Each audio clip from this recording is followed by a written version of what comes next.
All right, we got Darius B. Welcome to No Fugazi podcast, man. Where you from? I'm from Cincinnati, Ohio, but I'm out in Kansas right now. Out in Kansas. That's dope. Yeah, yeah, And yeah, yeah. are you a supporter or are you here to debate a topic? I'm a supporter of you, but I do want to talk about something because I hear you on the Tonight's podcast a lot, and that's why I can't stand those clips. But you're the only person that I can even phantom listening to during that time frame in those clips because you're the only one that makes sense. Um, No, I was never on tonight's conversation, man. oh yeah, so if that's not you, then you say a lot of stuff that I agree with. Then I might be Yeah, mistaking you for yeah, I was someone never else. on My bad. tonight's conversation. It's maybe some other people on there with some with big beards like me, but Yeah, no, I yeah, will yeah. I be think I on know who there it though. is. I will be on there in about a month and a half. I'll be doing, or even sooner than that. I spoke with them, so I will be on there soon. So you'll see me. But what's up, man? What you got? I just don't like how a lot of men, including Kevin Samuels, Charleston White, how men in general come from a gender role perspective. I think that a lot of us men need to educate ourselves on where gender roles come from, and that it's actually not something that we need to be abiding by. So it's not that I don't agree with what you're saying. It's like, okay, it makes sense for the stereotype or the majority, but at what place do we come into maturity to understand that that's what's been hurting us when we talk about statistics on marriage and just this men in war, back and forth, men and women back and forth. So if we shouldn't adhere to gender roles, then what should we adhere to? Just for me, it's humanity. I think that's what a lot of people are mistaken of what's going on when they say traditional man and woman. Well, give me an People were doing example of like humanity. prime example of humanity is just like right now when we are allowed to have our rights and men and women in the 60s, like everybody like to refer to, where a man was paying all the bills. Well, it wasn't really about that. It was that African American men and women were doing whatever it took to survive. It wasn't that the man had to pay the bills. Women were barely allowed to work, and the ones that were working weren't really making enough. And having children, there was no such thing as daycare and welfare, all of that in the context as it is in today. So you're So saying that men and women were forced into gender roles. That's what you mean? essentially, yeah, because when you look up a guy named John Money, he is the one from New Zealand. He came up with gender roles, and that's literally a social construct and really more of a scientific term.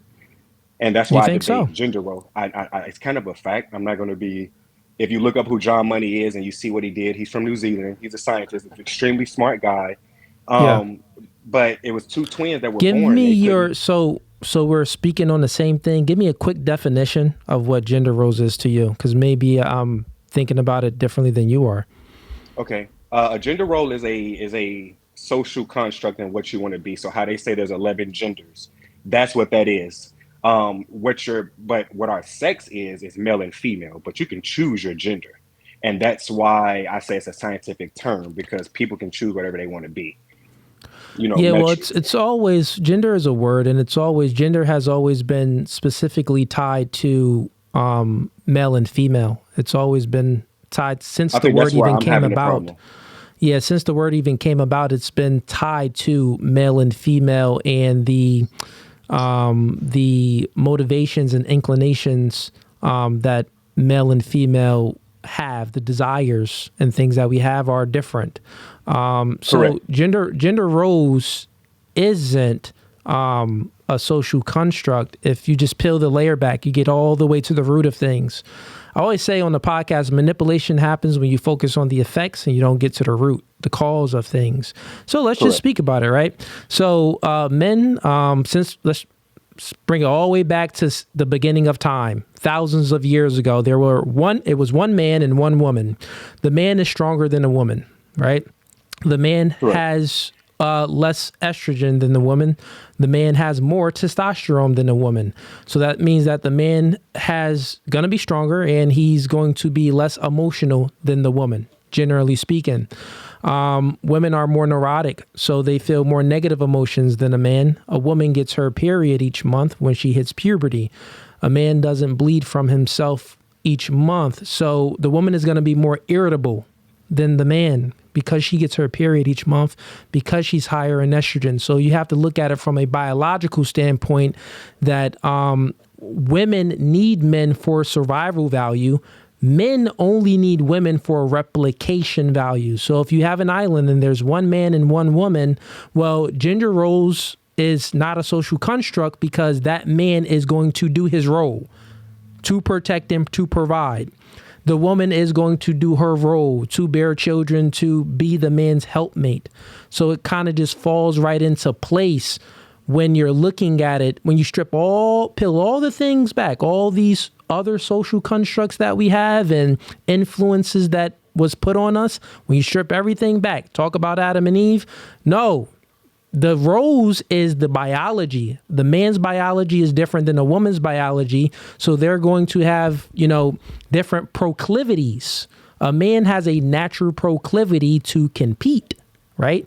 To accomplish things. A woman has a natural proclivity and not only that, a man has a natural proclivity to protect, right? If you see a lady in danger, it's gonna be a natural proclivity for you to go over there and save the woman. But if two dudes is fighting, that proclivity isn't as natural. So we have a natural it's not proclivity. that I'm agreeing on that. That's what I was what saying. are you? So this is what I'm saying is What's the disagreement then? I feel like that's when we talk about our sex. Because I think people have sexualized the word sex and made it gender, is what I'm saying. Because it's like, yes, if you're talking about the sex and how we naturally are biologically born male and female, if you look at your birth certificate, it says sex, male or female. But when you start talking about gender roles, like me, I'm a certified chef. I'm a certified culinarian. Went to the Institute of Atlanta for 3 years, got 2 degrees. So if you're going to tell me in a relationship that I can't cook, that's not manly, I'm going to look at you like you're crazy, because it's like, hold up, wait a minute. This is something I do with a passion. Now, while I was in the Army for 6 years, I was that's something totally different. Yeah. So that's when someone says something and you take it fully literal, you'll make a whole lot of mistakes in life. You want to use critical thinking, and critical thinking comes in like, you're a cook. Well, it's obvious. If the man was out there hunting and gathering, the first man was a cook. Let's just be truthful. If Adam was here himself, the first man was a cook. So cooking isn't a feminine thing. Cooking is a masculine thing. You need to be self-sufficient. All human beings need to be self-sufficient. Cooking is a neutral thing, right? It's a gender neutral thing. Male and female should have the ability to be self-sufficient and to cook. But you see how women say when they say what do they bring to the table? Yeah, in the confinements of a relationship, well, this is the thing I'm saying.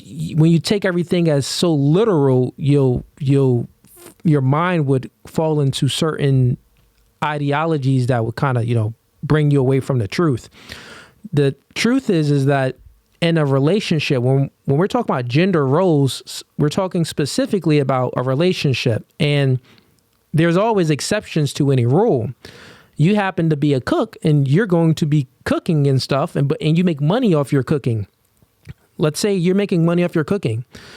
When you come home, now let's say that you're making enough money to support your family to where you don't have to send your kids off to daycare, and someone else at the daycare can imprint their worldview onto your kid instead of your wife imprinting y'all worldview onto your kids.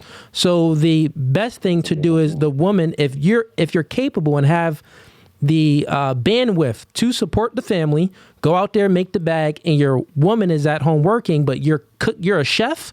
The woman has to know her role by the time you get home, food is going to be made for you. Yeah, you're out there cooking for other people, but when you get home, you probably gonna have a plate. Or depending on however, you tend to set it up as a masculine man because you make the guidelines within your house and you set everything in the rules. If you want to bring home the food every night, that's the choice you make. Being feminine is letting the woman lead. Being masculine is you coming up with your own program and she's being on it. So just because it's like you're looking at it so literal, like, oh, well, a man shouldn't be in the kitchen. But this is what I love to do. This is my passion. This is my purpose to be a chef. Stay on your purpose, bro. No one's telling you not to cook.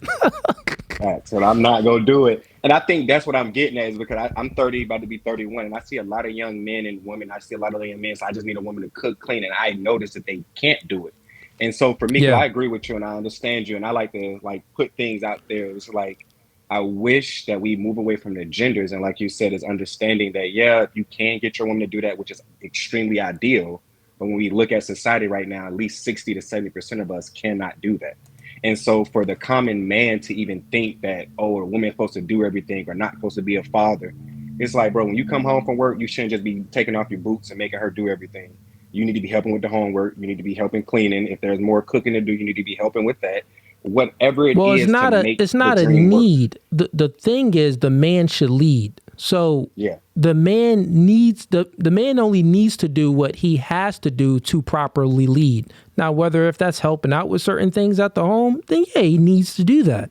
But if he doesn't have the time to do that because he's out there fully grinding, you got to think about it. Let's just speak realistic. In today's time with inflation, most couples have to work, so they don't have the ability to live a life like I live, where my chick don't work. They don't have that ability. Most human beings don't. In the world, they don't have that ability. So when I'm speaking from a standpoint of, yeah, this is trying to give that motivation. Like, you should want to always, reach that level. But if you can't reach that level, you should still have a masculine frame about yourself where you can still lead that relationship, being in a 50-50 relationship with that woman, which it is. A man is capable of still leading a woman when it's 50-50. The thing is, like, the man is still capable. The thing is, women don't really want that. Like, they're hypergamous, right? So their hypergamous nature will supersede those things in a relationship. Get what I'm saying? So if I told you I was a hypergamous man, how would you feel about that? Like, my ex-wife, she made more money than me. Even to this day, she does. And that doesn't mean that you're a hypergamous man. Hypergamy doesn't mean that. Well, it doesn't mean that okay, say that again. You said your wife makes more money than you.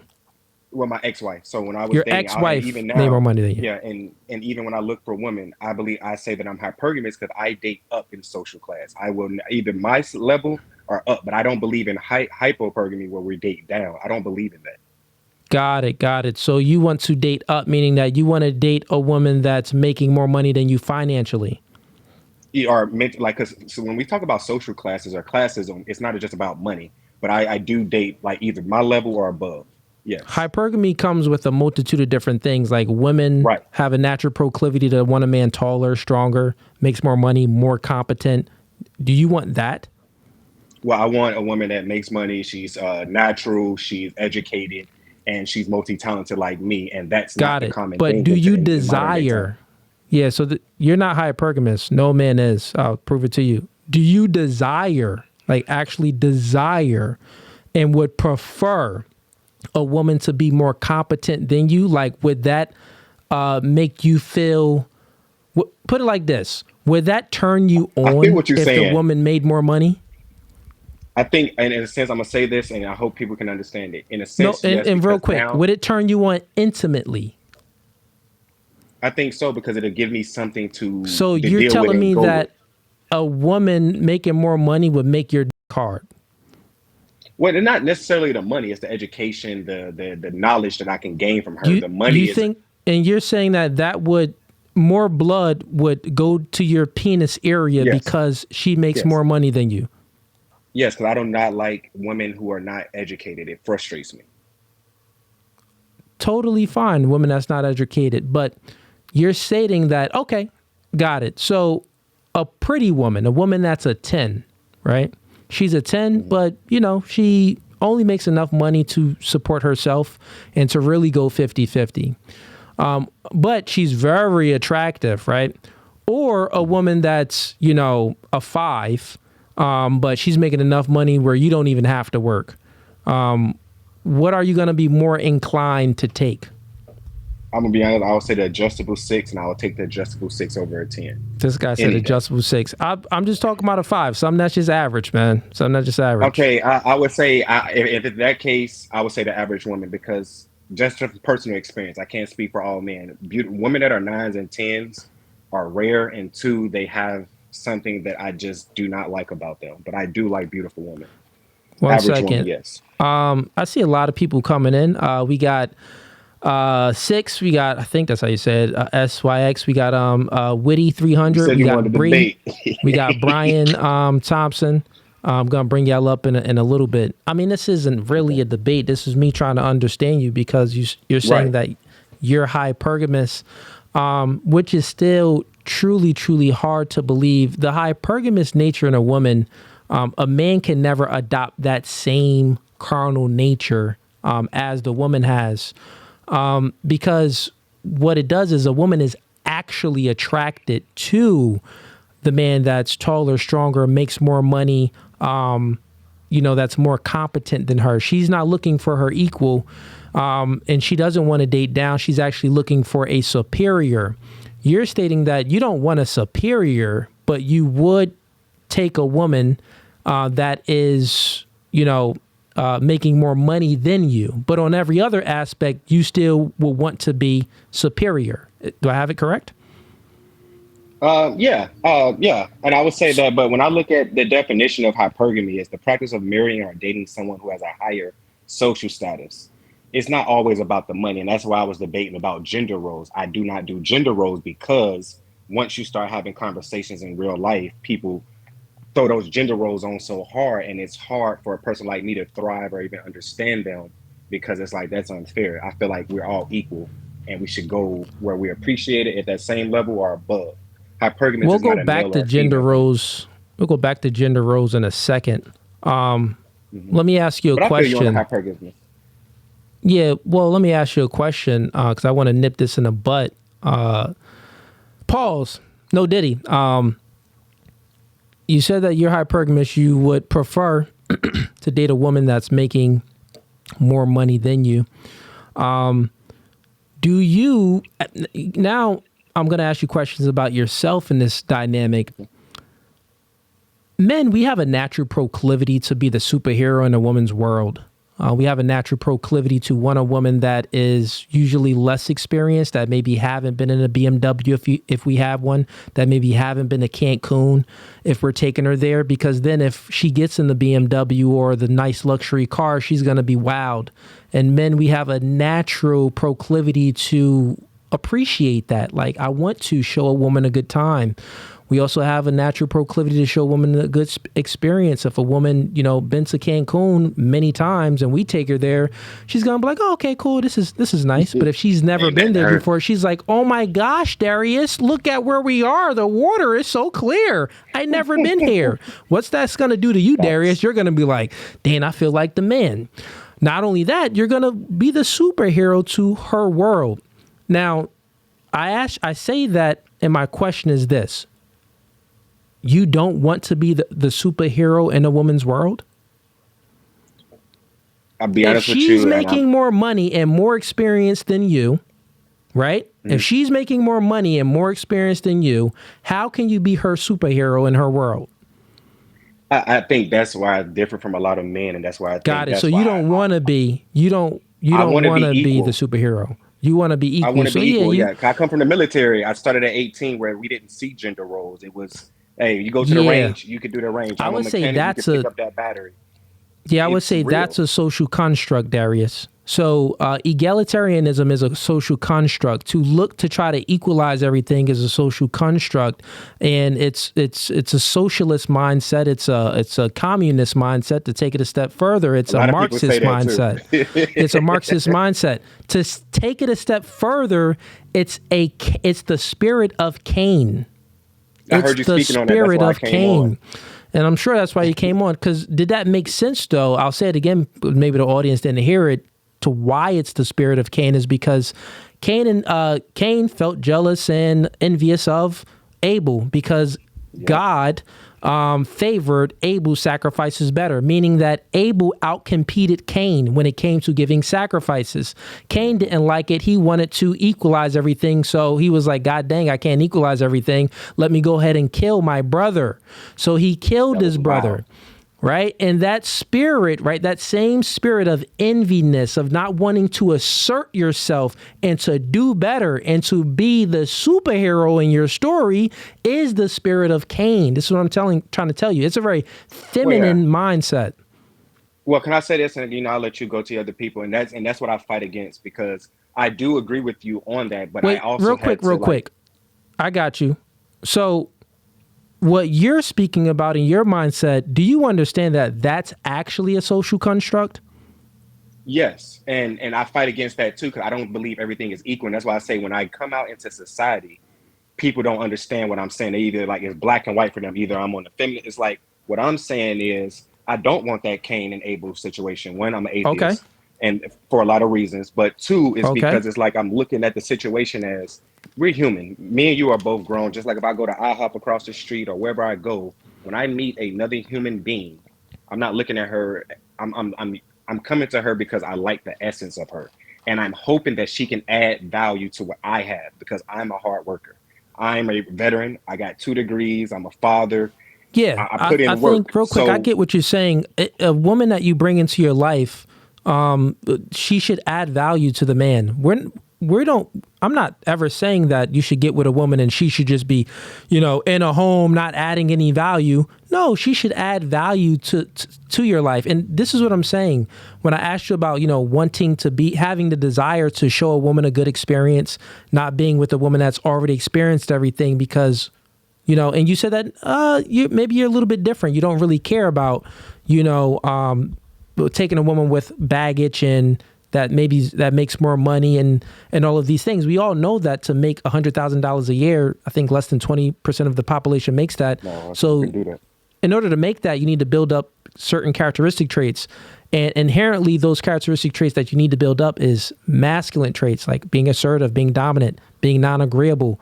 Women that are asserting themselves more to accomplish these goals, they normally have a more rugged, more tough exterior and interior as well, meaning that they gonna give you some problems. They don't have the ability to defer, meaning that if you're in a relationship with a woman and it's like, oh, both of you really don't like, yeah, should we go here or no? And she's saying, should we go there? She's never going to defer to the leader, say, no, let's do what you want to do. She's going to be like, no, forget that. She's going to give you headaches, like, because she thinks she's accomplished so much. And she's going to be like, no, Darius, we doing this. So seeking out women like that, I mean, the way you're talking about it and viewing it, you can never truly be the leader in that relationship, meaning that you would be subordinate to her. That wouldn't work. Most women don't want a man that has your type of mindset. Which I would agree. And that's why I say I differ from a lot of men because I also don't like women that think like that. And I have my different viewpoints. I just believe that we should work together and it's straight up equal. Let me ask you a question, Darius. Do you have homosexual thoughts? Hell no.